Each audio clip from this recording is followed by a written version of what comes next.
एक बार एक राज्य में बहुत से लोग आलसी हो गए।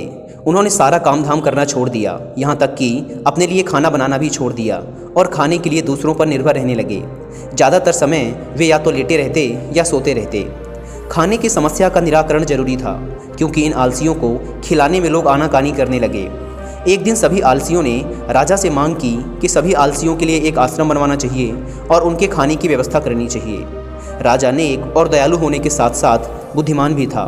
उसने कुछ सोचकर मंत्री को एक आश्रम बनाने का आदेश दिया। आश्रम बन के तैयार होने पर सभी आलसी वहां जाकर खाने और सोने लगे। एक दिन राजा अपने मंत्री और कुछ सिपाहियों के साथ वहां आया और उसने एक सिपाही से कहकर आश्रम में आग लगवा दी। आश्रम को जलता देख आलसियों में भगदड़ मच गई और सभी जान बचाने के लिए आश्रम से दूर भाग गए। जलते हुए आश्रम में दो आलसी अभी भी सोए हुए थे। एक को पीठ पर गर्मी महसूस हुई तो उसने पास में ही लेटे दूसरे आलसी से कहा, मुझे पीठ पर गर्मी लग रही है, जरा देखो तो क्या मांजरा है। तुम दूसरी करवट लेट जाओ। दूसरे आलसी ने बिना आँख खोले ही उत्तर दे दिया।